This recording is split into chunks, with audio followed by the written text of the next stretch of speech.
अगला जो अपना चैप्टर है उसका नाम है प्राकृतिक संसाधन। तो सबसे पहले तो चैप्टर का नाम समझ लेते हैं। प्राकृतिक संसाधन या संपदा, दोनों का नाम एक ही है, संसाधन हो या संपदा हो, दोनों का ही जो औचित्य है, जो शब्द का मीनिंग है, वो दोनों ही एक जैसा है, नेचुरल रिसोर्सेज। तो प्राकृतिक संपदा, पहले चैप्टर के बारे में चर्चा कर लें। प्राकृतिक संपदा हम किसको बोलेंगे? प्राकृतिक मतलब कि नेचुरल, नेचुरल मतलब कि जो हमारे आसपास पहले से हमको दी हुई है, किसने? प्रकृति ने बनाई हुई है ना। और फिर उसके बाद संपदा मतलब होता है रिसोर्सेज, मतलब होता है ऐसी चीज जो हम, जिनका हम उपयोग कर रहे हैं, है ना। तो ऐसी कुछ चीजों का नाम बता सकते हो आप जो हमको प्रकृति ने दी है। प्रकृति मतलब हमारे आसपास के पर्यावरण में वो ऑटोमेटिकली डेवलप हुई हैं और हम उनका उपयोग कर रहे हैं। कुछ चीजों के नाम बता सकते हो क्या आप, जो प्रकृति ने हमको दी है और हम उनका उपयोग कर रहे हैं किसी न किसी रूप में? बता सकते हो कुछ नाम? सब्जी, बहुत अच्छे। और फल, और पानी, पानी, बहुत अच्छे। और मिट्टी, ईंट, सीमेंट, हाँ, गिट्टी। नहीं नहीं, सीमेंट अपन ने बनाया है, यहाँ पर थोड़ी सी गड़बड़ हो गई बात। गिट्टी भी अपन ने बनाई है पहाड़ों को तोड़ तोड़ के। तो मिट्टी बहुत सही आंसर था। रेत सही, बहुत सही आंसर था, रेत भी हमको प्रकृति से मिली। पहाड़, पहाड़ प्रकृति ने दी है, बिल्कुल। अच्छा, पहाड़ क्या कर रहे हैं अपन? वायु, वायु, बहुत अच्छे। किसने बोला ये? ये किसने भी बोला? पेट्रोल। पेट्रोलियम, पेट्रोल तो अपन बनाते हैं, पेट्रोलियम गैसेस जो होती हैं, बिल्कुल, जो पेट्रोलियम तेल जो होता है, कच्चा तेल, वो हमको प्रकृति से मिलता है, बिल्कुल। सूरज। सूर्य की रोशनी या फिर सूर्य की ऊर्जा, बिल्कुल, सौर ऊर्जा जो है वो प्रकृति से मिलती है, हम उसका उपयोग कर रहे हैं, बहुत अच्छे। पेड़ पौधे, हाँ, पेड़ पौधे, हरियाली, वो बिल्कुल हमको जो है वो अच्छा, पेड़ पौधे किस काम आते हैं हमारे? पेड़ भैया किस काम? फल देते हैं। ठंडक देने में, ऑक्सीजन देने में। तेरा साउंड बहुत ज्यादा है, थोड़ा सा दूर से बोल माइक से। फोन पे चढ़ के बैठा है क्या? सही बात है, बिल्कुल सही बोला उसने। तापमान को नियंत्रित करने में, मतलब टेम्परेचर, ठंडक, गर्मी बनाए रखने के लिए तापमान को नियंत्रित करते हैं पेड़ पौधे। और पूजा, आप क्या बोल रही थी? भैया फल देते हैं, सब्जी देते हैं। पेड़ पेड़ सब्जी भी देते हैं, सही बात है, कटहल जैसे लकड़ी देते हैं, हाँ लकड़ी। हाँ हाँ हाँ, ठीक ठीक, चिल्ला क्यों रहा है? बिल्कुल कान पे चिल्ला रहा है भैया तू। फूल देते हैं, पत्ती हाँ देते हाँ, हैं, बेल ठीक ठीक पत्ती। ठीक ठीक ठीक, बस बेल पत्ती देते हैं, बहुत अच्छा। तो बेसिकली आप बिल्कुल सही पोजीशन पे जा रहे हो, बिल्कुल सही चीज पे जा रहे हो। हमारे आसपास जितनी भी चीजें हैं, बहुत सारी चीजें हमको प्राकृतिक रूप से मिल रही हैं। सूर्य एक सौर ऊर्जा का बहुत अच्छा सोर्स है।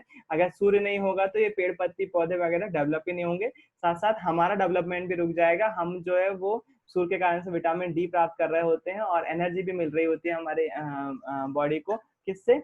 सूर्य से, कुछ मात्रा में, है ना। हमारी बॉडी को नहीं, लेकिन अप्रत्यक्ष रूप से हमको, अगर सूर्य नहीं होगा तो फसलें, खेती होगी ही नहीं, अनाज उगेगा ही नहीं, और हमको ऊर्जा, हमारी ऊर्जा लेवल प्रभावित होगा, है ना। तो सूर्य एक बहुत बड़ा। उसके बाद आ जाता है वायु। एक बच्चे ने बोला वायु, बच्चे ने बोला, जिसने भी बोला था, बीच में आवाज आई थी कि वायु, वायु वाकई हमारे लिए एक प्राकृतिक सोर्स है और बहुत ज्यादा जरूरी है ना। हमारे आसपास जो वायु है, वो वायु जो है वो हम जीवित अगर रह पा रहे हैं तो हम, हो सकता है, पानी या खाद्य पदार्थ के बिना कुछ घंटों तक या कुछ दिनों तक जीवित रह भी पाए, है ना। पानी के कारण हो सकता है आप 2-3 दिन तक जिंदा रह सको, खाने के कारण हो सकता है आप 1 हफ्ते तक जिंदा रह सको, लेकिन वायु एक ऐसी चीज है, अगर ये कम हो गई तो कुछ सेकंड में ही आप जो है वो टें बोल जाओगे। मैं एक टें वर्ड यूज करता हूँ मर जाने को लेकर, है ना। यदि हम टें बोल जाते हैं मतलब मर जाते हैं, है ना। यदि वायु नहीं होगी तो ऑक्सीजन नहीं होगी, ऑक्सीजन नहीं होगी तो हम ग्रहण क्या करेंगे, और हम जो है वो कुछ सेकंड में जो है वो डेथ हो सकती है हमारी। तो वायु एक इम्पोर्टेंट नेचुरल संपदा है, प्राकृतिक मैं उल्टा बोल रहा हूँ, प्राकृतिक संपदा है, नेचुरल रिसोर्स है ना, हमारी डेली लाइफ के लिए। इसके अलावा हमारा जो दूसरा एक इन्होंने बोला, पानी, पानी एक बहुत ज्यादा इंपॉर्टेंट चीज है हमारी लाइफ में, और ऊपर से इसका अच्छा हो या बुरा होना हमारे स्वास्थ्य पर बुरा, बहुत भयंकर इफेक्ट करता है। यानी कि यदि पानी थोड़ा सा भी खारा हो जाएगा तो हमारी बॉडी पे, देखो समुद्र का पानी, अब मैन वर्सेस वाइल्ड देखते होगे, वो कभी भी समुद्र का पानी पीता नहीं है ना। अगर हम उनका नाम क्या है जो मैन वर्सेस वाइल्ड में आते हैं? Bear gills. बियर गिल्स, हाँ।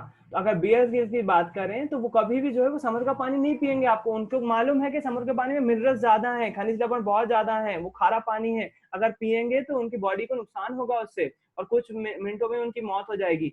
पानी में जो उपस्थित तत्व है वो जरा सी मात्रा में कम ज्यादा होते हैं तो पानी जो है वो नुकसानदेह हो जाता है। उदाहरण के लिए अगर कैल्शियम मैग्नीशियम अगर उसमें ज्यादा होगा, पानी ज्यादा हल्का सा बोरवेल का पानी होगा या खारा पानी जिसमें आप देखते हो कई बार पानी में नीचे बर्तनों में सफेद सफेद परत जम जाती है ना। कई बार पानी भरते समय ऐसा होता है, जब वो उसको खारा पानी बोलते हैं, वो अगर हमारी ज्यादा मात्रा में हमारी बॉडी में जाएगा तो हमें पथरी हो सकती है। बिल्कुल ऐसा है ना। तो ये सब जो चीजें हैं, पानी का लेवल जो है वो डिफाइन कर देती है पानी अच्छा होगा या बुरा, है ना। तो पानी एक बहुत जरूरी चीज है हमारी बॉडी के लिए। उसके जरा से तत्वों में परिवर्तन हमारी बॉडी पर बुरा या अच्छा प्रभाव दोनों ही डाल सकता है।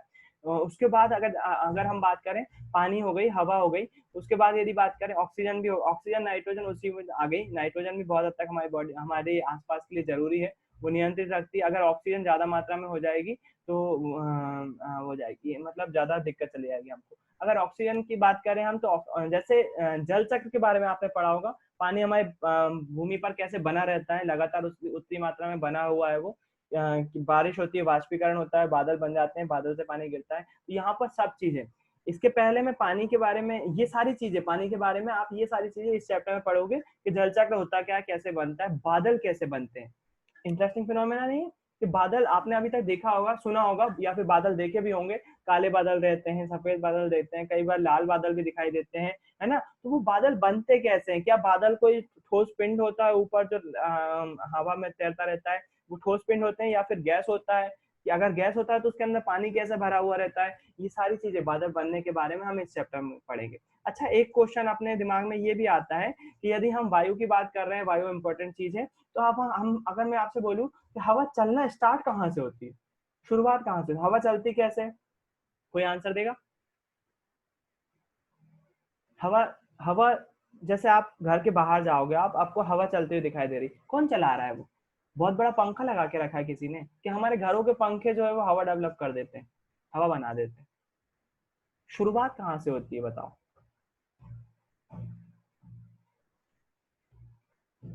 माइक खुले हुए हैं आपके, बोलो, कुछ तो बोलो। भैया शायद पृथ्वी घूमने के कारण हम जाते हैं और हवा वही देती है। पृथ्वी घूमने के कारण से हम घूमते रहते हैं और हवा वही रहती है। कितना अच्छा कॉन्सेप्ट है, लेकिन ऐसा नहीं है ना। पृथ्वी जो घूम रही है वो बिल्कुल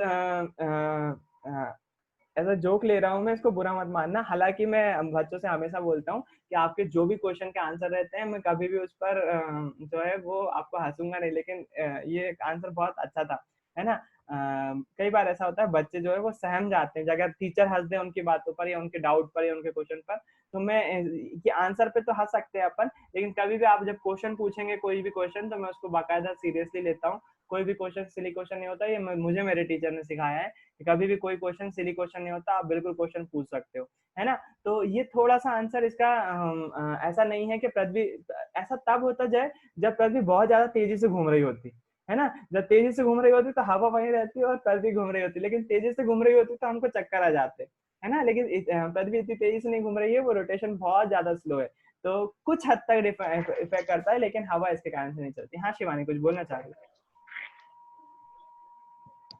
हवा कैसे चलती है? नहीं भैया। माइक खोला ना आपने? म्यूट करो। कैसे करोगे वापस?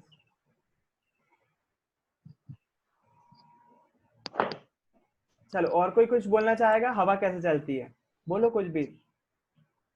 भैया भूकंप आते हैं ना, तो मतलब वो कैसे आते? पहले मेरे क्वेश्चन का आंसर दो, फिर मैं आपके क्वेश्चन का आंसर दूंगा। भूकंप के कारण हवा आती है, ऐसा ऐसा बोलना चाह रहे हो क्या आप? नहीं भैया। नहीं, तो भूकंप के बारे में अपन बात करेंगे इसी चैप्टर में, आखिरी में बात कर लेंगे अगर आप पूछोगे तो, क्योंकि चैप्टर में है नहीं वो। लेकिन मैं बता दूंगा आपको भूकंप कैसे आते हैं, वो बहुत अच्छा फिनोमेना है, उस पर अच्छा खासा एक पूरी क्लास चाहिए। तो जिस दिन भी अपन बोर हो रहे होंगे उस दिन मैं भूकंप का टॉपिक उठा लूंगा, आपको बहुत अच्छा। भैया भैया हाँ दुर्गेश। भैया वो पवन देव चलाते हैं। हाँ, ये बात भी सही है यार, बिल्कुल सही बात है कि पवन देव होते हैं, एक देवता होते हैं, वो ऐसा हाथ कर देते हैं या फिर ऐसे फू कर देते हैं तो पूरी हवा चलने लगती है। बिल्कुल सही बात है, आप लोगों ने भी देखा होगा टीवी वगैरह में, हनुमान जी को जब चोट लग गई थी तो पवन देव ने क्या करा था, पूरी हवा खींच ली थी, मैं किसी को भी जिंदा नहीं रहने दूंगा, मेरा बेटा नहीं जिंदा रहेगा तो कोई जिंदा नहीं रहेगा, है ना। ऐसा सुना होगा ना आप लोगों ने भी। तो पवन देव होते, पवन देव हवा चलाते, उसकी गलती नहीं है बिल्कुल भी, उसको ऐसा बचपन से दिखाया गया, आप लोग को भी ऐसा दिखाया गया है टीवी में कि पवन देव हवा चलाते हैं। और कोई भैया तापमान में संतुलन बनाने के लिए। होशियार कोई बैठा है बगल में? नहीं भैया, कोई नहीं बेटा। अच्छा। ये टिपिकली साइंस वाला आंसर था, ये टिपिकली पढ़ रहे होते हैं हम, इसी के कारण से हवा टेम्परेचर में वेरिएशन के कारण से बिल्कुल आता है।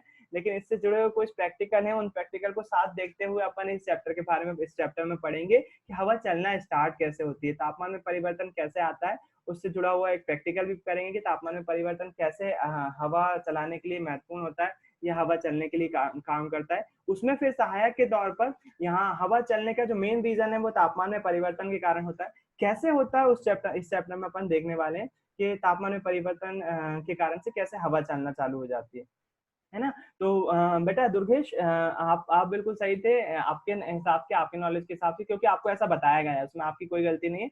लेकिन पवन देव कोई इंसान नहीं है बेटा, कि कोई आपको टीवी पे दिखा दिया गया है कि पवन देव मुकुट लगा के आते हैं, बाकायदा अच्छे कपड़े पहनते हैं, डोंगी धारण कर रहते हैं और बिना कपड़ों के घूमते हैं, मतलब एक केवल गमछा टांगे हुए रहता है, वो आपको टीवी में दिखा दिया गया है। देवता ऐसे नहीं होते हैं बेटा।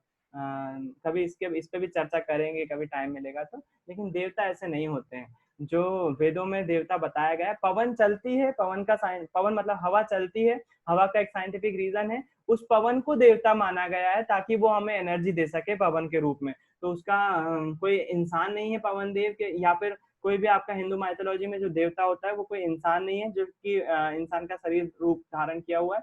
और पहली बात तो सबसे पहले एक चीज में आपको, अगर मेरे आप स्टूडेंट हो तो आपको सबसे पहले अंतर पता होना चाहिए भगवान और देवता में, दोनों में बहुत ज्यादा फर्क है, बहुत ज्यादा फर्क है। हम जो है वो देवताओं को भगवान मान लेते हैं, वो गलती आप ना करें। ऐसा अगर आप मेरे स्टूडेंट हैं तो आप कभी भी वो गलती नहीं करेंगे। खैर, उस पर हम कभी बाद में चर्चा करेंगे। तो यहाँ पर जो है वो हम बारिश कैसे होती है, प्राकृतिक संपदा, पानी कैसे हमको काम आता है वो देखें। अच्छा, इसके अलावा हम देखें मिट्टी कैसे बनती है।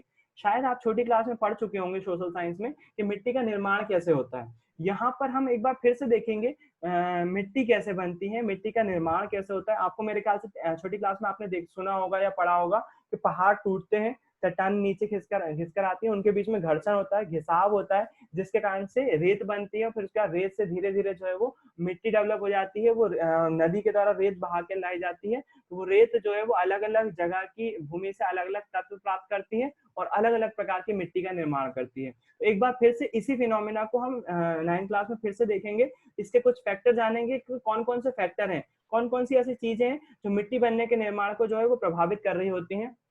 इस चैप्टर में हमारे साथ वो आने वाला है। इसके अलावा जो हम इस चैप्टर में देखने वाले हैं, बुक पर वापस आ जाते हैं। वायुमंडल के बारे में हम चर्चा करेंगे कि वायुमंडल क्या है, और ये ऐसे हमारे वायुमंडल जो है वो कंबल की भांति क्यों काम करता है। एक अगला फिनोमेना है, बहुत अच्छा फिनोमेना है, इसके बारे में हम बात करेंगे, है ना। फिर उसके बाद बारिश के बारे में बात करेंगे, मैप के बारे में आपको दिखाऊंगा, मैं लाइव मैप दिखाऊंगा, भोपाल के ऊपर कितने बादल हैं उसके बारे में भी चर्चा करेंगे। अपन इंटरनेट का भरपूर उपयोग करेंगे, है ना। बारिश कैसे होती है, कैसे नापते हैं, मौसम वैज्ञानिक कैसे काम कर रहे होते हैं उसके बारे में देखेंगे, मिट्टी के बारे में देखेंगे। और मिट्टी के बाद जो है वो अच्छा, इस बारे में मैं पहले ही बोल दूं, ये मिट्टी के बारे में देखेंगे। मिट्टी को इसमें उसके बाद जैव रासायनिक चक्रण के बारे में आ जाता है, जिसमें नाइट्रोजन चक्र, जल चक्र, ऑक्सीजन चक्र और कार्बन चक्र भी होगा शायद इसमें। हाँ, कार्बन चक्र के बारे में आ जाता है। इन चक्र के बारे में ज्यादा अपन बात नहीं करेंगे, लेकिन फिर भी बात तो करेंगे। ऑक्सीजन चक्र के बारे में भी देखेंगे। और आखिरी टॉपिक होगा आपका ओजोन लेयर, ओजोन परत, है ना। तो ओजोन परत के बारे में अभी लेटेस्ट क्या चल रहा है, ओजोन परत में बोला जाता था कि आपको भी पता होगा कि ओजोन लेयर में छेद हो गया। ये ओजोन लेयर होती क्या है पहले तो उस पर चर्चा करेंगे।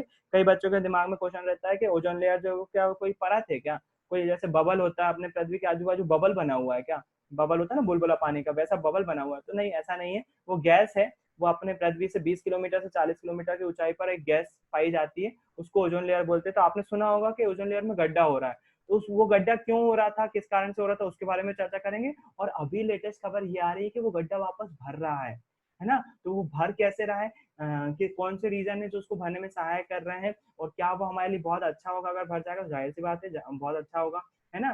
तो उसके बारे में हम बिल्कुल चर्चा करेंगे उसके लेटेस्ट बात में। और सबसे अच्छी बात, आपको मौसम विज्ञान के बारे में बहुत सारी जानकारी देने वाला हूँ इसमें, और वो भी सैटेलाइट के थ्रू, लाइव इमेजिंग के थ्रू, जो कि मैं नॉर्मल क्लास में कतई कभी नहीं कर पाऊंगा, वो आपके साथ करने वाला हूँ, वो चीजें आपको इसमें सिखाने वाला हूँ। तो कृपया करके बने रहें पूरी क्लास, पूरे चैप्टर के दौरान छुट्टी ना करें।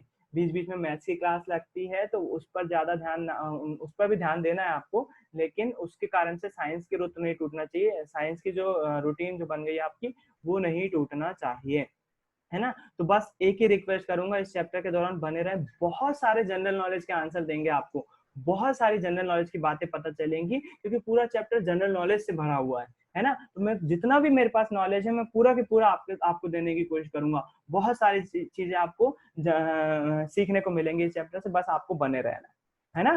तो आज के लिए अपन इतना ही रखते हैं, 11 बज चुके हैं, कुछ सीनियर्स की आपकी क्लास रहती है। आई होप आप लोग बने रहेंगे इस पूरे चैप्टर के दौरान, और कुछ भी डाउट आता है, जैसे अभी भूकंप का डाउट आया तो कोई दिक्कत नहीं, पूछा अपन, पूछ लिया करो ऐसे क्वेश्चन, और मुझसे मैंने बार बार पूछा है, आप बार बार उसके बारे में जो है वो पूछते रहा करो, ताकि मैं भूल जाता हूँ बहुत जल्दी, आपको पता होना। आज की क्लास यही रखते हैं, कुछ पूछना हो तो पूछ सकते हो आप।